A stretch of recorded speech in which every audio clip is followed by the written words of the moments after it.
கட்டட வேலை செய்யறவனுக்குலாம் என் பொண்ணை கொடுக்க முடியாது. சொல்லிட்டாங்களா, கிளம்புவோம். அம்மா இங்க பாருங்க, நீங்க அவளுக்கு ஃபோர்ஸ் பண்ணி வேற கல்யாணம் பண்ணா கூட நான் அங்க போய் அவளை கூப்பிட்டு வந்துருவேன். அவ வேற யாராவது கல்யாணம் பண்ணா கூட அவ மேல வச்சிருக்க லவ் எனக்கு குறைய போறதில்ல.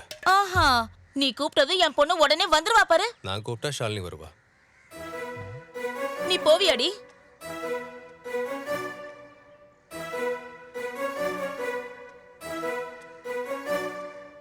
நான் போவேன். நீங்க ஒரு நிமிஷம் உள்ள வாங்க.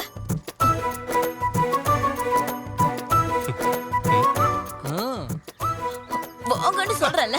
என்னடி? இங்க பாருங்க, துபாயில வேலை பாக்குற ஒரு பணக்காரனுக்கு தான் என் பொண்ணு கொடுக்கணும்னு என்ன சொல்லிருக்காரு. அவங்க எல்லாம் இப்ப வந்துருவாங்க. அப்படி யாராவது வந்தா விஷத்தை தான் கலக்கி கொடுப்பேன். என்ன பேச்சு பேசுறா பாத்தீங்களா? இங்க பாருடி, நீ மட்டும் அந்த பைத்தியக்காரன் கூட போனன்னு வச்சுக்கோ, நான் எங்கே தூக்க மாட்டேன்னு செத்துருவேன். நீங்க செத்தாலும் நான் அவரை தான் கல்யாணம் பண்ணிப்பேன். நீ முடிவு பண்ணிட்டியா? எப்பவோ.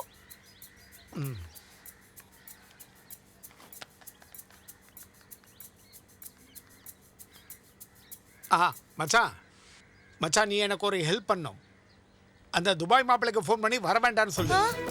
ஆமா, வர வேண்டான்னு சொல்லு.